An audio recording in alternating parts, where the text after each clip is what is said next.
श्री गिरनारी महाराज की जय।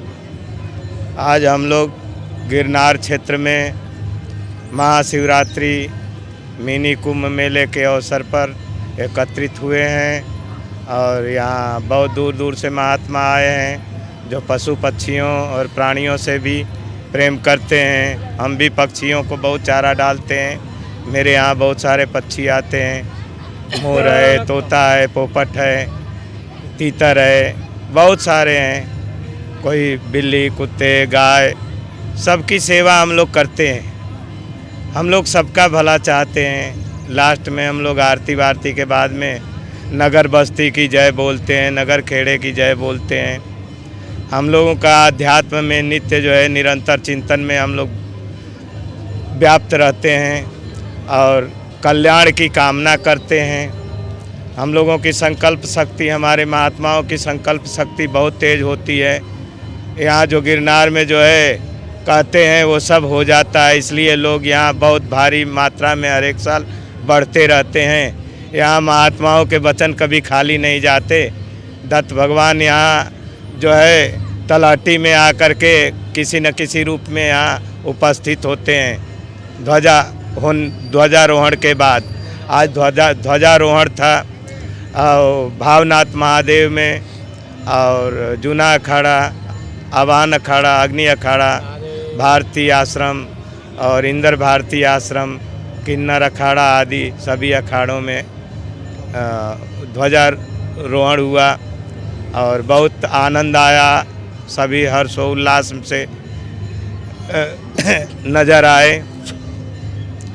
और भी बहुत सी बातें हैं यहाँ की। यहाँ जो है शेर, चीते वगैरह सब सिद्धों के रूप में भी यहाँ विराजमान हैं। सब आते जाते हैं। अभी 2-3 दिन पहले यहाँ पर शेर आया था, 2 बार आया, आकर के गया,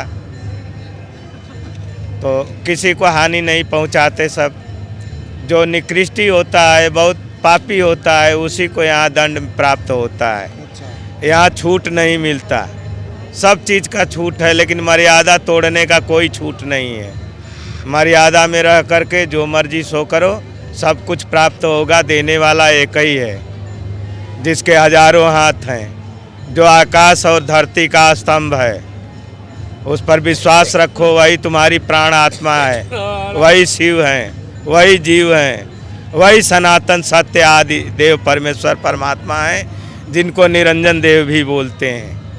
हमारे जो है 7 अखाड़े हैं। 7 अखाड़े बैरागियों के हैं, सब 14 अखाड़े हैं। 14 अखाड़े में हम लोग धर्म प्रचार इत्यादि करते हैं। यज्ञ, पूजा, नियम, संयम सभी महात्मा बरतते हैं। सभी स्थानधारी होते हैं। लगभग सबके यहाँ स्थान होता है। सब पूजा पाठ इत्यादि में रमण करते हैं। अभी ये कुंभ जैसा मेला हो, और भी बहुत सारे, जैसे पुण्यागिरी है और यहाँ नेपाल है, अभी तो झारखंड इत्यादि बहुत सारे जगहों पर शिवरात्रि के शुभ अवसर पर जहाँ वो जो है पार्वती जी और शिव जी का मिलन होता है और शादी होती है और सभी गण लोग उपस्थित होते हैं। उसी तरह से देवी देवता भी यहाँ उपस्थित हो करके जयकारा लगाते हैं महादेव जी का, और महादेव जी सबका कल्याण करते हैं। आदि योगी परमेश्वर परमपिता परमात्मा, जो कुछ कहा जाए सब कुछ शिव ही है। शिव ही जीव है और जीव है तो शिव है। कण कण में जो है व्याप्त महादेव और सनातन धर्म के रक्षक पालक वही हैं। कालों के महाकाल हैं और विष्णु भगवान उनके सहायक हैं, जो जगत के पालन करते हैं। रिद्धि सिद्धि धन दौलत इत्यादि लक्ष्मी के दाता हैं, और ब्रह्मा जी भाग्य विधाता हैं। भाग्य भी ऐसा छठी रंग रात के अंक में जो है परमात्मा ने लिख दिया है, जो कि समुद्र के जैसा बढ़ने वाला है पुण्य से। त्याज्यम दोष वदित्य के कर्म प्राहु मनीषिण यज्ञ दान तप कर्म न तज्जामिति चापरे। दान, यज्ञ, तप, व्रत, नियम, संयम ही मनुष्य का जो है आभूषण है। मनुष्य एकमात्र सिर्फ मृत्युलोक में आया है तो पुण्य करने के लिए, क्योंकि वैकुंठ लोक में पाप पुण्य करने के लिए कुछ नहीं है। वहाँ रास रंग के चक्कर में देवियों और देवताओं से एक दूसरे को श्राप दे करके जो है और श्रापित कर देते, पुण्य नष्ट हो जाने के कारण वो मनुष्य बन के आता है। कुछ पशु जोनी से छूट करके मनुष्य बनते हैं, कुछ मनुष्य ही होते हैं जो पुनः मनुष्य बन के आते हैं। इस प्रकार से जो है वर्ण व्यवस्था इत्यादि जो भी है कुछ नष्ट होने वाला नहीं है। हम सोचें जाति हो खत्म हो जाएगा, उपात खत्म हो जाएगा, कभी नहीं हो सकता है। क्यों कि 5 तत्व हैं, पांचों तत्वों से एक एक तत्व का एक एक वर्ण है। जल तत्व से क्षुद्र का वर्ण है, जल का कार्य करने वाला शूद्र होता है। पृथ्वी पर व्यापार करने वाला वैश्य होता है। वायु में युद्ध करने वाला योद्धा क्षत्रिय होता है। अग्नि का कार्य करने वाला ब्राह्मण होता है। और शून्य का जो शिव का मार्गदर्शन है वो कराने वाला सन्यास होता है। इस प्रकार से वर्ण विभाजित किया है। एक दूसरे का एक दूसरा पूरक है, एक दूसरे के बिना एक दूसरा चल नहीं सकता। इसलिए सबको साथ में लेकर चलने का ही नाम सनातन है। हिंदू मुस्लिम सिख ईसाई हमसे कोई नहीं है बैर भाव, लेकिन अपने कर्मों को सब सुधार करके अपने अच्छे नीति नियम से चलें तो वही हमारा धर्म है, वही मेरी प्रेरणा है। हम सबकी चाहते हैं कि सब सदगति हो, लेकिन गति का भी काम न करे, अधोगति को प्राप्त हो रहा है तो क्या ये जीवन है। जानता है कि जो है हमारे को ये सज़ा मिलेगी, फिर वो कुकृत्य क्यों करता है। इसलिए अपने आप को सुधारो, अपने आप को देखो। अगर किसी से ज्ञान लेना है तो उसके अच्छाइयों को धारण करो, ये नहीं कि बुराई धारण करो, अच्छाइयों को धारण करो। मनुष्य को परमात्मा ने जो है भाग्य के रूप में बहुत कुछ दिया है, पुण्य से कई गुना बढ़ने वाला है। आज पुण्य देखो करके मोदी कहाँ से कहाँ पहुँच गया। आज मोदी जो है चक्रवर्ती राजा के रूप में जाना जा रहा है। हर एक देश विदेश में उसकी चर्चाएं हो रही है मोदी की। मोदी को हमने चुना था एक समय में, क्योंकि मैंने देखा कि जो है सब जगह पापाचार, लोकाचार, अत्याचार और कुधर्म ही धर्म बन गया था। यहाँ तक कि कितने कुछ तो ऐसे प्रजाति के लोग थे जो चक्कू छुरी दिखा करके जो है भैंसा काटने वाला और दूसरे को धमका करके, डरा धमका करके उसके ऊपर हावी हो जाते थे। जोगी भी आए, जोगी को भी हमने जो है चुना। हमने सोचा चलो जोगी जी आएंगे, अच्छा काम करेंगे। अच्छा काम कर रहे जोगी जी। जोगी जी के बहुत विपक्ष में आए कि अरे तो महात्मा है, क्या कर लेगा क्या कर लेगा। लेकिन जो जोगी कर रहा है वो कोई भोगी नहीं कर रहा है। जो मोदी कर रहा है, अगर उसके रास्ते पर सभी चल रहे तो अगर चले तो ये भारत स्वर्ग की स्थिति में आ जाएगी, स्वर्ग बन जाएगा। यहाँ जो है मनुष्य जीवन सबसे दुर्लभ जीवन है।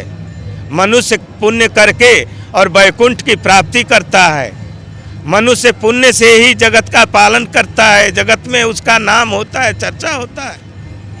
मोदी को जो काम दिया गया है अच्छा तरह से मोदी जी अपना काम निभा रहे हैं। एक राष्ट्र एक कानून और हिंदू हिंदू हिंदुस्तान, गौ गंगा गायत्री की सेवा, ये सब हो रहा है हमारे देश में, चालू हो गया है। हिंदू राष्ट्र की स्थापना तो पहले से ही है, मानना न मानना हो तो दूसरे सबके ऊपर निर्भर करता है। लेकिन मान के चलो कि हिंदू हो तो हो। जो तुम्हारे को कर्म दिया गया है वो दूसरे के ऊपर थोपने की कोशिश मत करो। सबको अपना अपना कर्म निश्चित किया गया है। सब अपने अपने कर्म से जो है यहाँ से जाएंगे और उनका गति होगा, कल्याण होगा। अपने कर्मों पर आधारित हो। संघर्ष का जीवन है, संघर्ष से कभी मत डरो, लेकिन कायरता रूप धारण करके पीछे मत भागो। आज ये समझ लो कि वो स्थिति थी जब कृष्ण भगवान रणभूमि में खड़े थे और अर्जुन बोला कि ये जितने महारथी आए हैं हमारे तरफ से, आपके तरफ से, जहाँ भी जैसे भी, और ये मारे जाएंगे तो इनकी कितने की अभी शादी हुई है, कितने की जो है अभी बहू आई है, कितने की शादी मंगनी हुई है, वो सब औरतें लड़कियां कहाँ जाएगी। तो कृष्ण ने बोला छोड़ो अर्जुन, वो तो जो कायर लोग नहीं रणभूमि में आए हैं उनके पास में जाएगी, और उनसे जो बच्चा पैदा होगा कुलघाती होगा, शंकर वर्ण होगा और पितरों का जो पिंडदान पितर लोग हाथ निकाल करके लेते हैं, वो पितर दान का सिस्टम खत्म हो जाएगा। कोई पितर हाथ उठाएगा नहीं, क्योंकि उसके बहुत सारे बाप होंगे, वो हाथ उठाएगा, उस दूसरा उसका दबा देगा हाथ, तीसरा उसका हाथ दबा देगा, बोलेगा हम लेंगे हम लेंगे, न उसको मिलता न उसको मिलता। तो पितर लोग भी जो है आजकल भटक रहे हैं। भटकती आत्माओं की कोई कमी नहीं है, भरमार है। लेकिन भटकती आत्मा बनने से अच्छा यही है कि अपने आप को सुदृढ़ और मजबूत बनाओ और अपने देश के लिए कुछ करो, उन्नति करो। और कुछ भी ना कर पाओ तो अपने जो लोगों से प्रेम करते हो उनके लिए ही कुछ अच्छा करो, बुरा करने की कोशिश मत करो। जो भी करो तो ऐसा कार्य करो कि जो है प्रायश्चित करने की आवश्यकता न पड़े कि हमने गलत काम किया। तुम्हारे पास में आत्मा, मन और भाव तीन है। भाव स्वयं ईश्वर का स्वरूप है। भाव के सिंहासन पर शिव जी बैठे हैं और मन का रथ है जो बैलगाड़ी के जैसा है, उसमें सूर्य और चंद्रमा के जो है रथ के पहिया हैं। और त्रिकाल संध्या होती है जब वो रथ खड़ा होता है एक जगह निश्चित समय पर। 3 टाइम रथ खड़ा होता है। काम, क्रोध, लोभ, मोह, अहंकार के घोड़े नधे हुए हैं और शिव जी तुम्हारे मन के अंदर ही हैं, कहीं खोजने की आवश्यकता नहीं है और कण कण में व्याप्त है। ये तो इसलिए लगाया गया है मूर्ति वगैरह कि स्वरूप से उसका चिंतन करोगे और वो कहीं भी तुमको प्राप्त हो जाएगी। और ऐसा ही चल रहा है। और किसी भी धर्म को लेकर के हमारे मन में कोई उद्विग्नता नहीं है, कोई निर्भाव नहीं है। हमको सभी धर्म से प्रेम है। जो धर्म सच्चा सीख बताता है, सच्चा मार्ग बताता है। आज हमारे इतिहास को तोड़ मरोड़ दिया गया है। इतिहास में हमेशा की तरह से उल्टा सीधा बताया जा रहा है। उस इतिहास को फिर से बदलना होगा।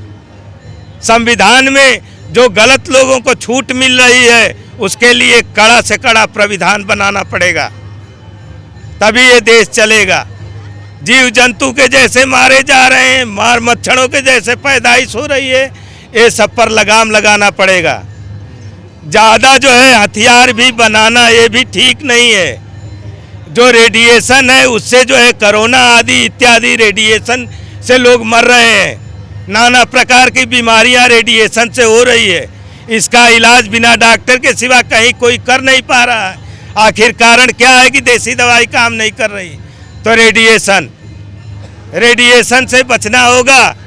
और चाहे मास्क लगाओ चाहे कुछ भी लगाओ, जब तक आधुनिक हथियारों का निर्माण चलता रहेगा तब रेडिएशन छोड़ते रहेंगे, सैटेलाइट जाता रहेगा, तब तक लोगों को यही जो है समस्या होगी। किसी को हार्ट अटैक, किसी को संधिवात, किसी को कुछ, सबको कुछ न कुछ लगाइए।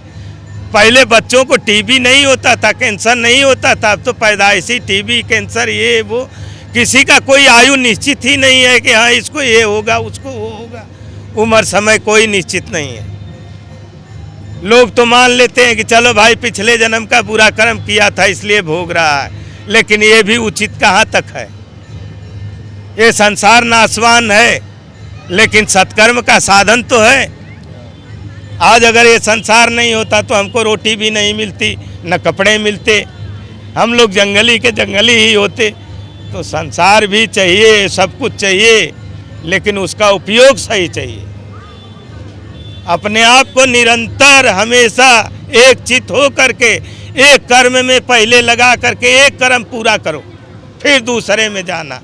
ये नहीं कि ये कि करो तो वो करो, तो वो कर लो, वो कर लो, कुछ नहीं होने वाला है।